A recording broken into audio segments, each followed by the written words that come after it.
Tonight, missing in action, White House advisors Jared Kushner and Ivanka Trump, the president's daughter and son-in-law, of course, who are also Jewish, publicly silent after the president said this.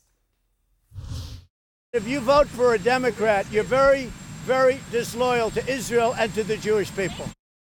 Those comments widely criticized as playing into an anti-Semitic trope of accusing Jews of dual loyalty, something that has been used for a long, long time to belittle Jews. Out front now, Keith Boykin, former Clinton White House aide, and Rob Astorino, a member of President Trump's 2020 re-election advisory council. Guys, thanks for being here. Keith, Ivanka and Trump are known to be strategic in how they weigh in and how they give the advice to the president. And we know that that definitely isn't always done publicly, as no one should expect it to when they disagree or need to course correct the president.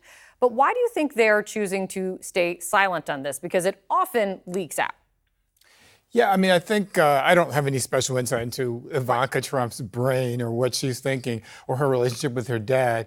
But I think it's all selective. She chooses to speak out when she feels that it's in her interest to do so. And then she often does so privately or surreptitiously. She leaks a story to a friendly reporter that she actually didn't agree with something that Trump did. But only when it's incredibly unpopular and she realizes that it's not to her benefit for her brand to do so.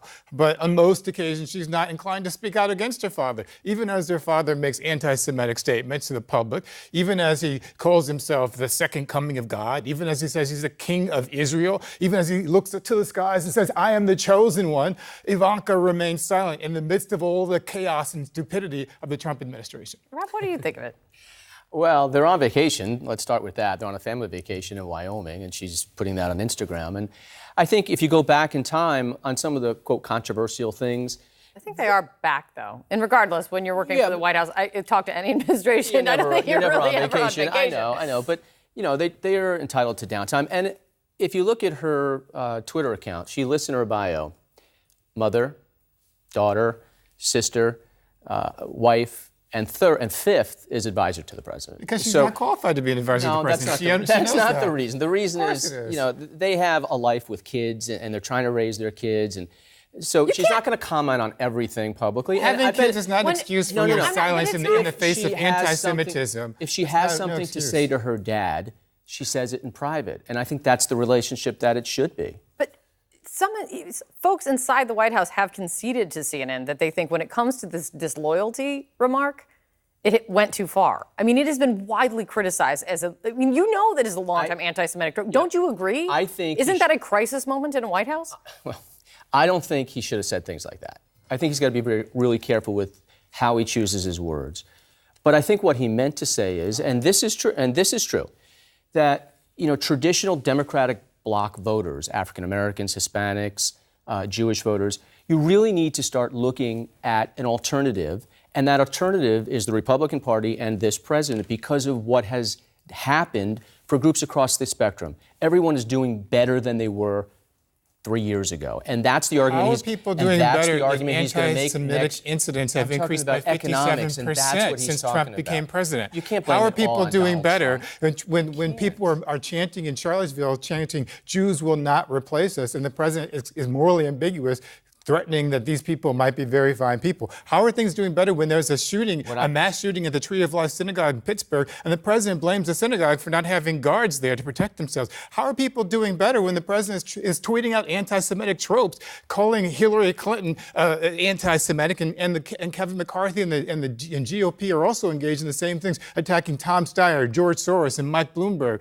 How are people doing better under those circumstances when we consistently see anti-Semitism and racism and bigotry from the President of the United States and the Republican Party? Is this where we talk about Tlaib and Omar and those kind of things? Talk about whatever you want. And what I was talking about, and what I meant, of course, and I think what he means by this is, look, you need to look at a different perspective. You need to look at a different party because you've been voting Democrat for a long, long time, and you know what? It's time you give a different look. I will say this, what the president is, it is very clear what the president is trying to do is to label the Democratic Party as anti-Semitic. He's trying to... Well, there's definitely a problem. There's no question about that. Well, tell me this. Why There are certain within members the who have party. been called out from within the party about anti-Semitic Well, remarks that's the that problem. they They have really made. haven't been called out. Well, the problem is the Why, leadership? Absolutely, they have. But may I please pose the question? Right or wrong, what he's trying to do is to label the Democratic Party as anti-Semitic. This disloyal remark shows that in and of itself. Do you worry that it can actually have an impact on the party? Well, no, because, I mean, first of all, if there's any fixed principle in our constitutional system, it is that the President of the United States does not get to determine religious litmus tests for people. And you certainly can't set a litmus test that decides that if you don't agree with a particular government or particular administration, that means you are disloyal to your country or you're not being a good member of your faith. Secondly, the Democrats have won the Jewish vote in every presidential election since the creation of the State of Israel in 1948. Hillary Clinton got 71% of the vote. Barack Obama got 78% of the vote. There's no indication that trend is going to discontinue, especially when you have an anti-Semite in the White House who refuses to do anything when anti-Semitic incidents are on the rise in his own administration.